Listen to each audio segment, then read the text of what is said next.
a lot of people like say that's effective, and they were like, "This is creepy." But most people I think are like, "Dude, this is so boring. Nothing's happening. It's just the camera's just sitting there, and just nothing's happening." And it's like, what? Yeah. But you keep watching because you're like, but if something does, I don't want to miss it. That's the weird thing. Right. That for me, I was like, but something might happen. Oh God, and then nothing does.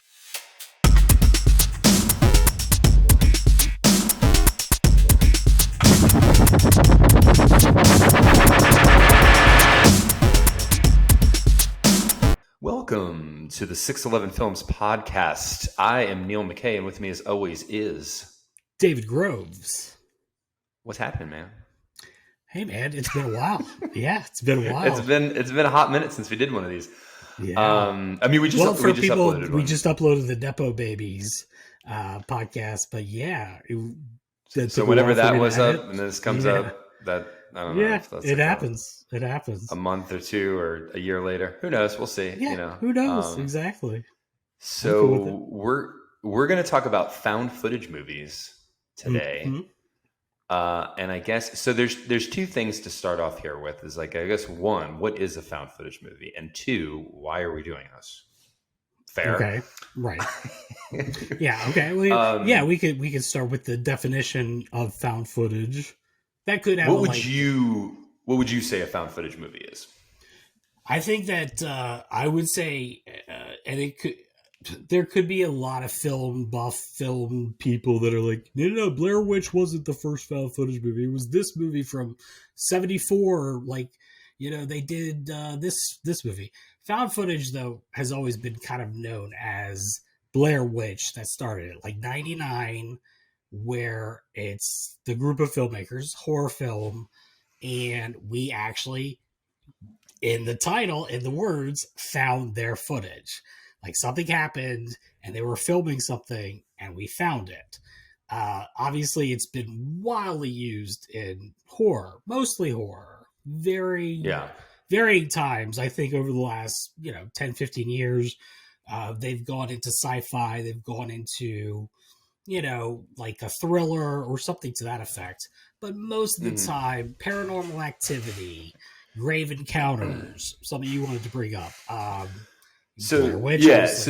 is found footage. It's people using a camera to document what they're doing, and someone finds it later. So yeah, it's the idea of I was almost going to say not a professional, but like a lot of times, I mean, these documentarians are professionals. So, but the idea is it's like it's uncovered. This wasn't supposed to be like a Hollywood movie production. This was like a home movie or a documentary or whatever, and something went awry, and then now we have this footage and what happened. The reason I asked the question though is because I think there's a lot of bleed into mockumentary. Okay. And so I think some of the movies we're going to talk about, like you could even argue, like, is that a found footage or is that a mockumentary? But whatever, it's because there's a lot of similar elements. But I think with a mockumentary, like let's say this is Spinal Tap, like that is clearly we are showing you a documentary about this fictitious band. It's not real, however, it's not like, oh, we uncovered this footage of Spinal Tap and here it is unedited and we're showing it to you. That's like more of the found footage. Yeah, right. And like Christopher Guest. Right. So in kind of my travels, because and again, I mean, it's like you said, like people say, oh, this stuff came out before. Like Cannibal Holocaust, I think is like kind of a lot of people would say that's the first found footage. I think that's more like a documentary kind of thing that was found, but it was supposed to be. So it's like, you know what I mean? It kind of, again. Right. Yeah, that's what I would mean by like, well, Cannibal Holocaust, people would say, and that's one of the most like vicious banned movies in a lot of countries because it looks so real. People thought it was real, even though it was completely made up. Like most found footage movies are, but doing it more in the mockumentary style. But I think like when you do mockumentary, like Christopher Guest kind of movies or Spinal Tap, they know it's all fake, right. It's not, you're not trying to fool anybody. And that might be the big difference between is that a found footage, you're essentially trying to fool the viewer into thinking that this is real and this isn't like some Hollywood thing. I had a couple of topics of like, what I like about them, what I don't like about them, Mm-hmm. the more successful ones, you know, kind of that kind of thing. Because Yep. it's sort of like I've been asking people the question, like, is it oversaturated? Is it, you know, a fad that's done and it's like, okay, no, there's no need for it anymore, or is there a new way fresh way to do it? Obviously, if you've been talked to be, it's split down the middle, or maybe it's split not so much down the middle. Like a lot of people, like Blair Witch, different people on the aisle. Paranormal Activity, I think, was the first one that really got like. Now, if you're gonna watch one, that's really good. Or like, there's certain versions of, or like, you know, the found footage movie that's good, but then it's, oh, this is all crap, or it's just a gimmick, or, and of course, it can be just a gimmick. But I think most horror films, the slasher movie, the haunted house movie, the, you know, whatever it Yeah. is, could still be gimmicky too. It's just how you go about doing that movie. And I think that Yeah. there's a big difference with the found footage. I think the problem with the found footage movie, to me, and just to kind of maybe like kick it off, if you will, I think the problem is a lot of times the gimmick overtakes a story or overtakes character development. And that's the biggest Yeah. problem with found footage movies, or at least within the horror genre, because that's 90% of it. Absolutely. Yeah. It is actually hard to find one that's got like a solid story because, you know, it's just stuff happening. And I don't know, usually the characters are pretty weak. The dialogue is improvised. It's just sort of, okay, you know, and you don't really care. You're not invested. There isn't a lot of story. So that, unfortunately, you're right. I totally agree with that. That's one of the things that I hate about them. And usually when they do try to do some exposition and some character, you know, introductions, I mean, they're doing this for, you know, half hour, and it's like, oh, it's me at a wedding. It's me at my friend's house. Oh, we're like, you know, it's just like, dude, this is so boring. This is so slice of life. Like, nobody cares. Like, you're not telling a story. You're just like, it's like Dan, you know, slice of life stuff. And it's like, well, let me ask you this, like, just to go backwards a little bit and start with, like, if the idea, you know, because I really obviously liked Blair Witch, you know, you can go back and look at that movie and go like, wow, this is more of a, it's funny at a lot of times, and but I think that, yeah, it might not be considered a horror film, or it was that first iteration, to me at least, or to us. I don't know if you see it that way, but I really enjoyed it, and I thought it was freaky and weird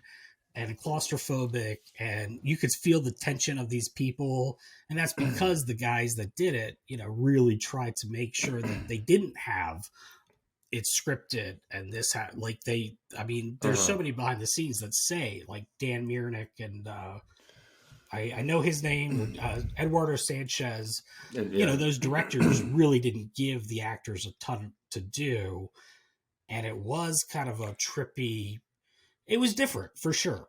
I thought that, and maybe that's why everybody kind of likes that as the first one, then thinks everybody's replicating it.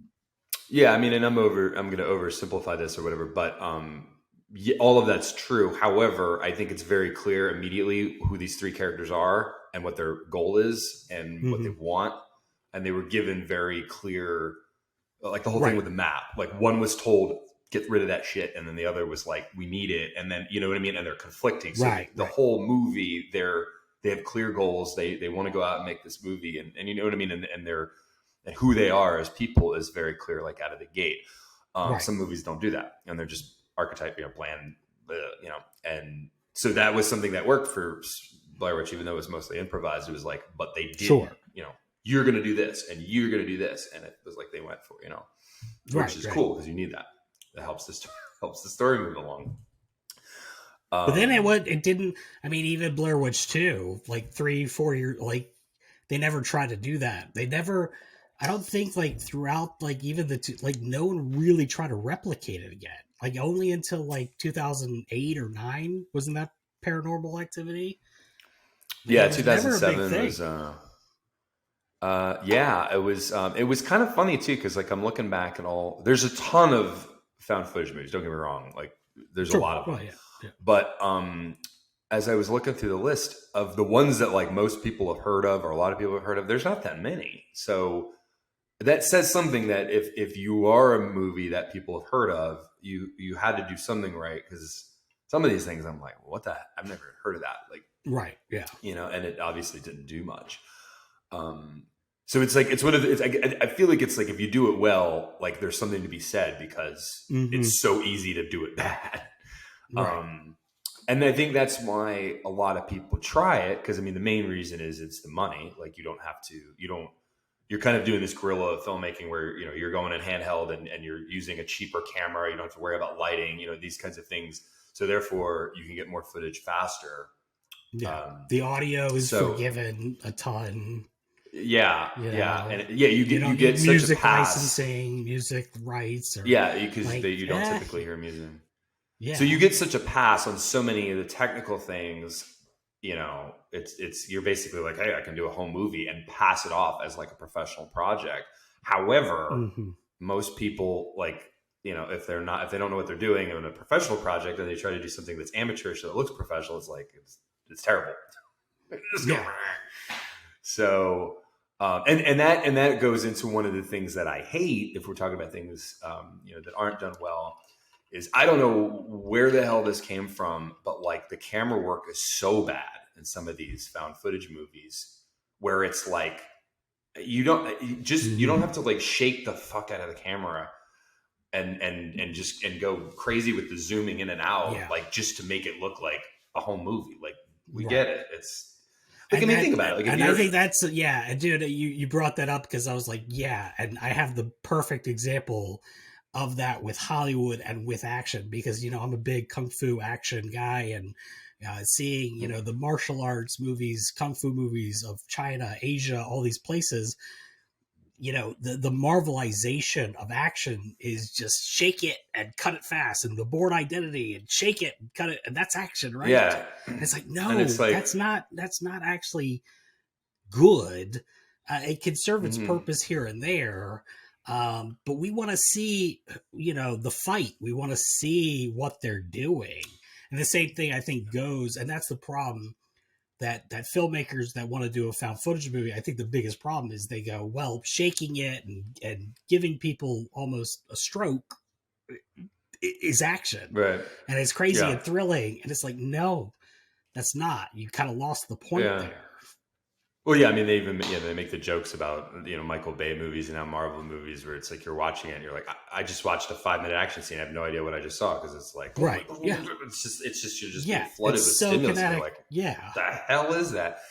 And then but I mean, with these found footage movies, and I mean, obviously Blair Witch, they're running around, shaky cam and all this other stuff, but as much as I like the show The Office, I'm going to blame them for a lot of this nonsense, because so first off, let's establish, I'm sure everybody knows this, but a zoom is like you're stationary and you're magnifying on an image. So you're not moving, you're just... It's in like the camera that you can just hit the button. Yeah. And it goes... You do it with your phone, you do it with anybody, boom. But like a push in is I'm physically moving, and usually... that's where you come into the Hollywood more money and stuff, because you need a dolly or something, a smooth tracking shot. So it's not like jostling and that kind of thing. So that's why zooms have historically been amateurish, or they look bush league, because it's cheap. It's cheap camera. It's people that don't know what they're doing, whatever. And if you have that nice little smooth dolly move, pushing in, then it looks good. And that's more the professional thing. But the reality is I don't care if you are, somebody who doesn't know anything about anything, or some, guy that's been working in Hollywood for 50 years.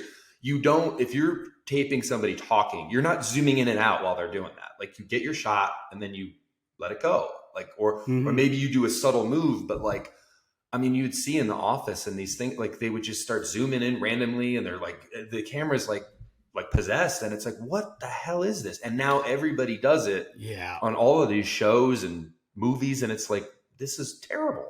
Well, I would actually push back a little, because stuff we liked a lot, like earlier than The Office did it. I mean, even 24, like Kiefer Sutherland. That's true. 24. So I mean, maybe it was 24 was the biggest one that was like egregiously jumping the axis and like just zooming in, zoom out, and like The Shield was shows that was really trying to be documentary. Yeah, I do remember all the zooms in 24. So, and I mean, now I want to kind of see like a side by side, but like I just feel like with 24, it's like, okay, they're going for a style. They didn't go crazy like The Shield did. I would say The Shield was the big one that really, they said, we're going to try to make this look, and again, with found footage, it's ingrained in you that it's like you're running with the camera or you're just trying to get the shot. They were trying to do it more in that, I would say, like mockumentary or documentary style. It's like, maybe we didn't get that line or that guy's reaction, so we're going to zoom in on it. But these are productions that have lots of money to do it, but they're making it look that way. I would say. And I mean, I could see a stylistic, like going back to the Kung Fu. I mean, there's that classic shot where you're like super far away and then the camera just zooms in like in a second to get an extreme close up. And that's like a stylistic thing. And I could see that. And it kind of works for action and things like that. But like and you're right, 24 did it, The Shield. But when you're doing a comedy show about a documentary and off, like that's my point. If you're doing a documentary, you're not zooming in and out and like get your shot and like chill. Like nobody's doing these movements, like or they shouldn't be, because it's like. And you mentioned Grave Encounters before, because I wanted to bring that one up, because although I really liked when stuff kind of went nuts at the end, like the beginning is almost unwatchable because I'm like, who is operating this camera? This is atrocious. Like they're all over the place. I mean, it's just like, what are you doing? It's just like, stop. Like, and it drives people crazy. It drives me crazy, at least. Oh yeah.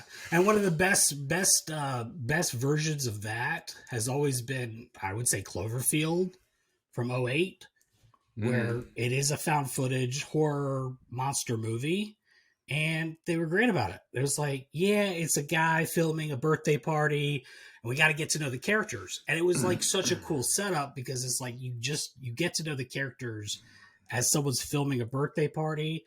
So you can get it within 10, 15 minutes. And then it's like, boom, something happens. And they're like, what was that?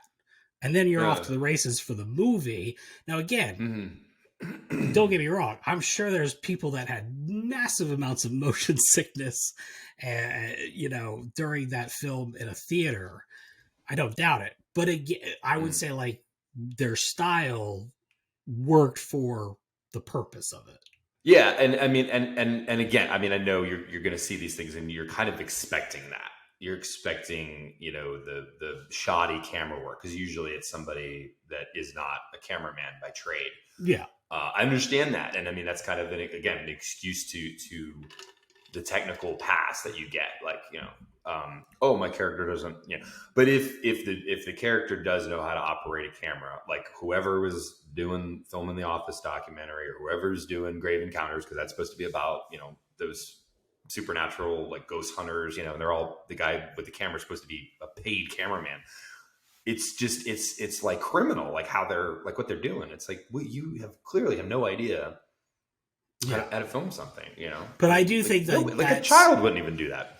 Well, and that's the thing. It's like even the rampant amount of editing, or, the way that they're kind of like, or other filmmakers, and not to like really like harp on, or knocking other filmmakers, but I think that's why they think it's cool. Like the idea is, oh, this is really fast paced and fun. Like we've just done 20 minutes of the movie where it's a lot of people talking.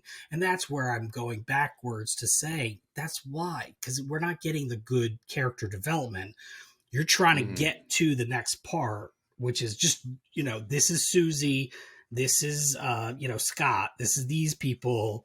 Now let's go crazy. And that's the problem. The biggest problem, I think, again, with found footage. Now, the camera work alone, sure, it doesn't need to be as abrasive as it is. And we don't need to be watching someone running where the camera's doing this the whole time for 5-10 minutes. But I guess they think like, oh, we should do that because that means action. Or like, again, with the Marvel people, like how many times have I think people, critics, everyone saying like, this is a Bourne movie. This is the Marvel action style movie. It's like, it just cut it as fast as possible. That means it's exciting. It's like, no, it actually isn't. It's just No, confusing. yeah, I agree. And I mean, if you're relying on gimmicky camera movements and shots and edits and things like that, then it's like you're not really. Right. I mean, that then you're relying on something to create, this false tension or action, and it's BS. It doesn't work. Right. Now, I will say I'm not going to hate on found footage movies, because the thing that I do love about them is that even though I know going in, this is a movie, it's not real. It tricks you into thinking. Sure. Yeah. The lower the budget, the more realistic it is. The more you go, wow, like the creepy stuff is far more effective. And I think we've talked about this before with like horror and stuff. Like if I go watch a movie like the new It movie, some of the CGI stuff, like I'm just like, this isn't scary at all. Like it's because it's like seeing, you just pulled a monster out of thin air. It's like, that's not. Right, but if you have somebody creeping around in the background in a dark room with some makeup or something, like that to me was much scarier, because I'm like, oh, that's real. That's not just like, oh, I just put like, this lady just turned into a monster and it's clearly CGI. It's like, no, that doesn't. Right. You know what I mean? So I think that illusion that found footage creates, even though it's fake, it's still like, nah, it's more effective, I think. So. Oh, absolutely. It's always going to be more effective to think like, because it isn't well shot. It isn't scripted, or at least like, I think that, as filmmakers, you should script it. You should be able to make it so that it looks really cool without knowing that it was done. That's when great found footage movies kind of work. Like, I really liked a movie called Incantation that came on Netflix about 2 years ago or so.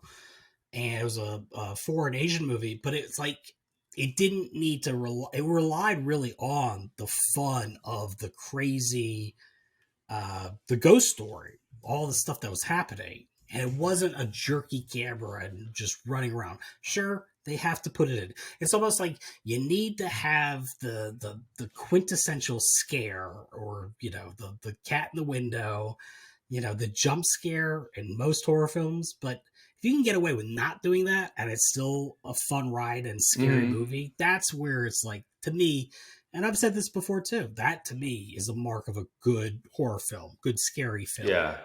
And that one was Incantation. I did see that, and that had a lot of cool stuff. It was really creepy, like in the caves and stuff. And I was just looking it up because I'm like, I don't know how you say it, but I think it's called trichnophobia, trypophobia, whatever.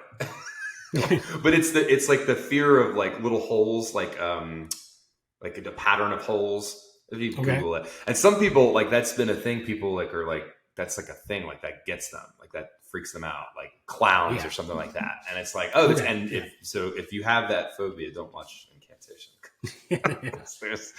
there's a thing with that at the end.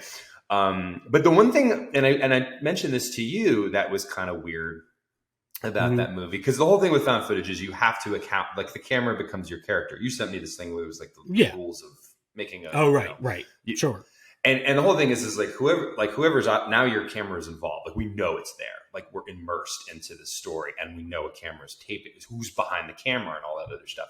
And what was weird about that movie was, for the most part, you knew who was operating the camera, but then other times you're like, well, wait a minute, who's right? If they cut to a different angle, like who's over there filming that? Right. Whereas, like, say, Grave Encounters, because they were filming this ghost hunter thing, they had cameras all over the place, so they were just cutting back and forth, and you were like, oh yeah, that explains it. I know where that footage is coming from. So that was my only knock on Incantation, was like, wait a minute, who's on the camera? Like, what's going on? I think that like the rules of the found footage movie, I think it's a very good thing. And of course, you kind of need to know like all those things. If you're immersed though enough in the movie, it could. I mean, it's happened to me before. I'm not saying that it's a good or bad thing, but we know as filmmakers, sometimes you gotta finagle things. And that didn't work, so we gotta like kind of make it look like it did. Now again, with stuff like this, you have people, like most of these movies now too, is like, oh, we're ghost hunters, or we're people gonna like, we're trying to figure out what's going on here. So they have the GoPro on their chest or on their hat or something. Right. And one guy's the film, like he's got the actual camera. I think they are trying to do better with that whole thing. But again, I just always kind of look at it as like, if the story and the characters are engaging enough, I can let that go a little bit. That to me, Yeah.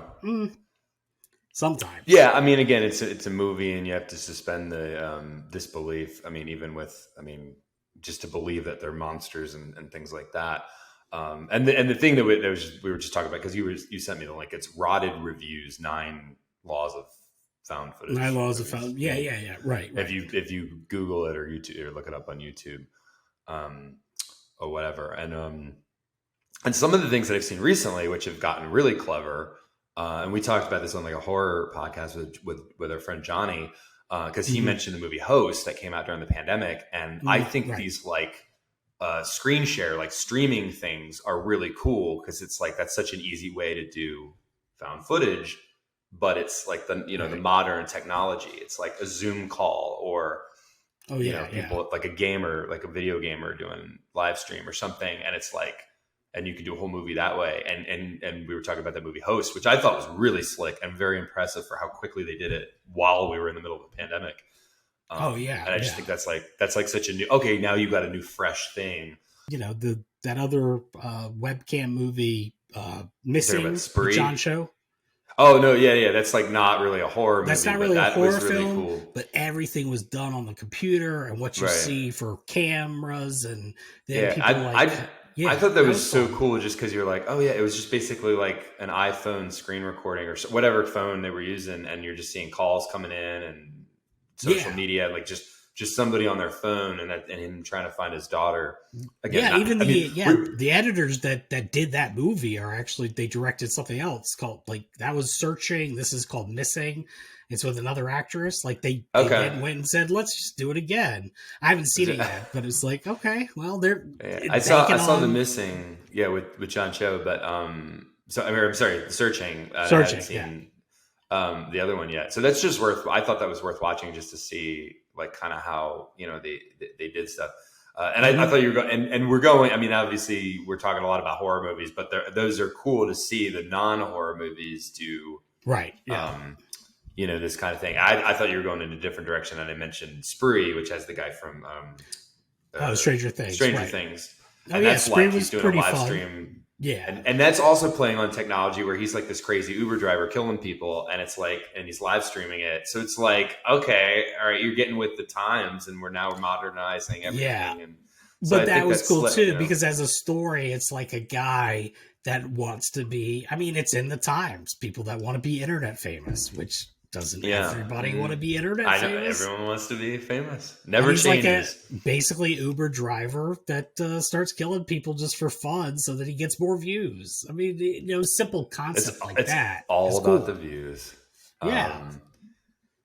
Now, I liked that movie. I thought it was really cool. I liked his character. I thought it was kind of a fun, him, not as the stranger thing, that was cool. Very different. Yeah. Very different. I can't, what's his name? He's Steve on Stranger Things. What's his, Steve. Joe Keery? I think it's Joe. Keery. Joe Keery. Yeah. But yeah, going back to the stuff, I do think it's cool when they do the stuff that's non-horror, because horror is kind of the go-to, for the found footage. But I really liked Chronicle, because that was like a sci-fi, like not, with yeah. I liked Chronicle a lot too. Right. With Michael B. Jordan, early days. Yeah. Dane DeHaan. Yeah, I haven't seen it in a while. I always thought he was going to be a bigger actor than I thought his character. I thought that story and him becoming, it's like what happens when you get superpowers, but it's almost like Brightburn too. Brightburn with the little kid, Superman became evil type thing. And Dane DeHaan, that Chronicle movie was like, yep, what happens if you're pushed to the limit kind of thing? But you have Superman. I never saw anything like that. I thought that was really cool. And I'm surprised it wasn't more popular. I mean, it was just because I thought it was really slick. And another one that wasn't quite, big hit, I guess you could say, was Project Almanac, where they're building a time machine. Did you see that one? Oh the Time Machine movie, right? Like I'm looking these things up and I'm like, oh my Did god, you I say forgot about Project that one. Almanac? I was like, oh, and Project X, the kids Then there's that that had the one, big right, which party. is like the party gone wrong. Yeah, But which is kind of yeah, a funny way to do a movie too, which is kind of, it was pretty fun. yeah, yeah. You got to mention the ones that aren't like, because there's not that many that aren't. And I think the only other one was like that was kind of somewhat like famous was End of Watch with And to Jake watch with Jake Gyllenhaal. Gyllenhaal. Yeah, I really Yeah, like that one too. I like David Ayer, like the director. You know, he did Training Day. He's done all the big, cop movies. He did Suicide and this was Squad. I like think the a first one. what do you call it? Dash cam, like cop car cam. That whole movie Yeah, is it's like like you from got the their body cams, you've got the body the cams. Yeah, yeah. cameras, the body cams, and all that stuff. And it's him and Michael Pena investigating like gang related stuff in LA and things like that. But again, that the reason why that kind of worked is you're now sitting with these characters, and they did a Mm-hmm. good job of writing, the Michael Pena, the Gyllenhaal characters. I don't know it that well. I saw it probably once. That was quite a few years ago.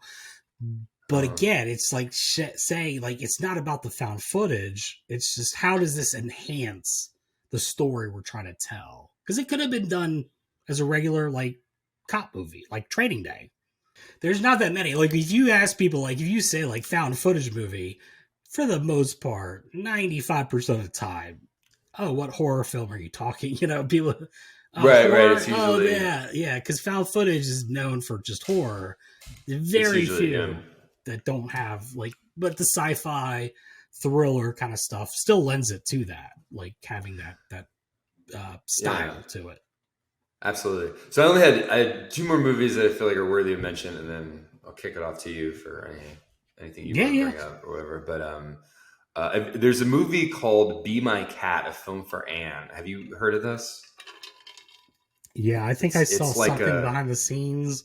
A guy talking about wanting Anne Hathaway in his movie.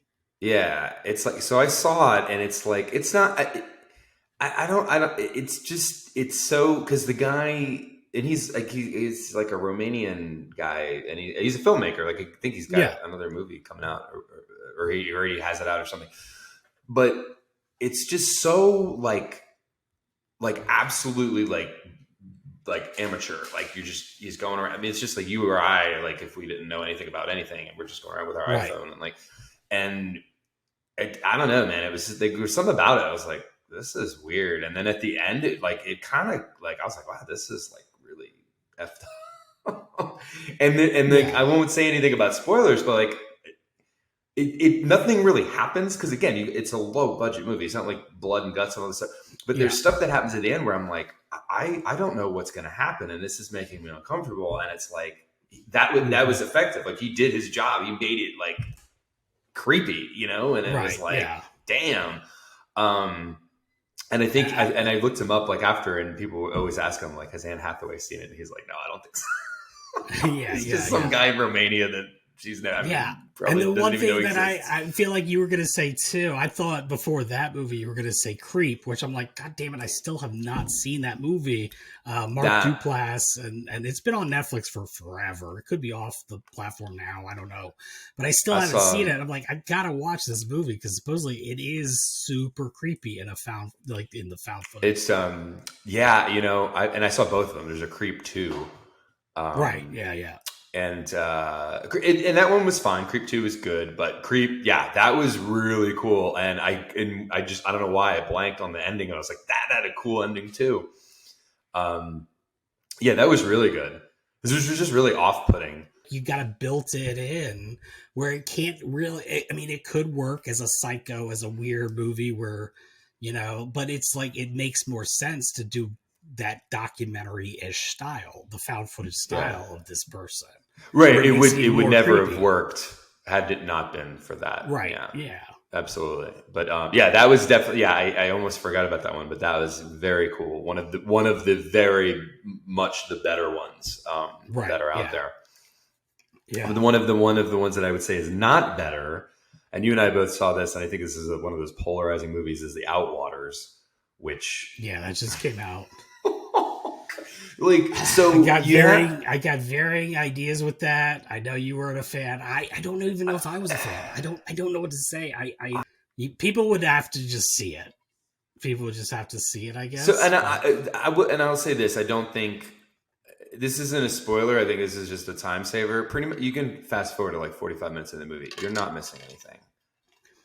I mean, that was the. I'm just sitting here astounded at what the hell he was trying to do. Like, it's again more of this slice of life. Like, oh, I'm going to visit my mom. I'm going to like a party. That's been a little thing too, man. Like, have you seen? And I watched Skinamarink, the new Shudder film. Yeah. That's another polarizing movie. Neither of these are new exactly. They've been out for a couple months or whatever.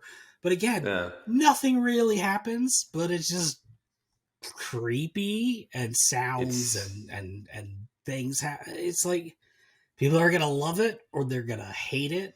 It's the whole thing is they were trying to capture what it's like when you're like, I don't know, 6 years old in your bed and you think you hear something bungle and bump in the night and you're like in a dark bedroom and you're like something under my bed and they're trying to capitalize on that. And a lot of people like say that's effective and they were like, this is creepy. But most people I think are like, dude, this is so boring. Nothing's happening. It's just the camera's just sitting there. Yeah. And just nothing's happening. And it's like, what? Yeah. But you keep watching because you're like, but if something does, I don't want to miss it. That's the weird thing that for me, I was like, but something might happen. Oh God. And then nothing does. And then nothing does. Yeah. Right. And then you're just like, oh, like, you know, but, yeah. And it's like, so yeah. Slow burn. I think everything's, and there's something for everyone with that. Cause again, those polarizing films are very like, you know, like, this is not going to be for everyone. And I think the directors, the writers, you know, of those projects knew that idea. And I guess there is that VHS tape or that weren't they calling it something? Skinamarink was sort of it's not just found footage, but it's in like a VHS like world or I don't know, man. There's a term for it, and I can put it on the screen. While we're talking editing, lo-fi or something. Yeah, lo-fi something, and that's a thing, I guess. And I've never heard of it before. Now we're on the subject. Okay, so now we're kind of going into like I'm just going to throw this out there. Google, and I'm guessing you probably haven't seen it. There's a short movie called it's something like Teaching Jake How to Use the Camcorder 1997 or something like that. It's like it's supposed to be like a home movie tape, and that's like the label. Like so, it's like a dad teaching his little kid how to use a camcorder. I don't even know if I'd say it's horror. It's kind of like weird and out there. It's kind of creepy, but like I won't say anything more. I just like, I was like, wow, this is wild. Like I didn't know where it was going. And I was like, yeah, in a good way. Like I didn't know where it was going, but it went somewhere. I was like, okay, that's at least satisfying. Was it something? Because most of these I always go, all right, I guess that is the natural conclusion. Satisfying enough, but it could have been cool. To me, it was like, oh, that was wild. Like I enjoyed it, and I would say it's worth watching. I mean, again, I don't know. You might go, what the hell? I don't know where to even find this movie. Like, but I think you can. Let me. Well, if we're doing like, I'll throw the clip of the video or something. Yeah, we can throw the clip as we're talking about it. But I'm pretty sure if you YouTube it. Again, it's some. I know it's like. I think it's. Oh, I might even have the name wrong. I think it's Jacob or Jake, but it's like teaching him 1997 how to use the camcorder. Okay, gotcha. And again, it's just this like, but it fits into that whole thing where it looks like cheap, like VHS, because it's supposed to be like in the 90s with like a home movie. So it's like that Skinamarink kind of like whatever you're calling kind of that. Style, it's in that lo-fi, style. And I just thought it was slick. Like there's kind of when you see it, you're like, oh, I see what they're doing, and I thought it was like very new and different. Like it was wild. Okay. So. This is my little like, okay, because you just I forgot to mention this, but like that was one of the things that always that kind of annoys me about found footage movies is, out of the gate, everyone's dead. Like whatever you're watching, like all these people are going to die because it's found footage. How did they get it? I don't know. They found it. They found wherever. Blair Witch, Outwaters, like Grave Encounters, like all of it. Somebody came across this footage. Whoever owned that footage or filmed it ain't around anymore. So it's sort of like, oh, I already know the ending before, So the thing, like with the movie that we're talking about, which I thought was interesting, was that there are survivors out of the gate. So I'm like, all right, that's different, So yeah. And the worst thing about those two is like the idea that people can find the footage and not succumb to the same shit that happened to the people filming it. That is the worst thing that happens, is how did you find it and not succumb to the demon, the witch, the whatever. Right. Somebody found it where you were and you went crazy to do, right. Because that's like the incantation thing, right? Wasn't it like cursed footage or something? So it's like, it was, but it was like she came back around. I think like with a Blair Witch or something to that effect. That's the biggest thing. It's like, how did people find this and not succumb to the witch? Yeah. Someone's got to find us in the woods somewhere. Right. It's like, but again, suspension of disbelief a little bit, that whole thing. But yeah, man, I mean, I think, they are, again, like we said, polarizing genres, especially within the horror stuff. When done well, I think they're done really well. And like anything, action movies, dramas, thriller, like that. So I'd say, yeah. I mean, that's the thing. There's a lot. It's hard to get through the crap, but there are good ones out there. There are a lot of good ones. They can be. And I'm a sucker for them. I am. I'm just. Good, Better, Different, VHS, like that series, anthology. Like, I'm just a sucker for them. I mean, like the Good, Better, like and Different. Wreck and Quarantine. And like, VHS. Like, there's a lot of there's snazzy kind of like, all right, it was pretty cool. So there's a lot. There's another one, Lake Mungo, that I keep hearing about. That's heard of that one too, and I haven't watched anything yet. All right, guys. Well, thanks so much for listening again to the 611 Films podcast. My name is David Groves. Neil McKay. See you on the flip side. Wait up.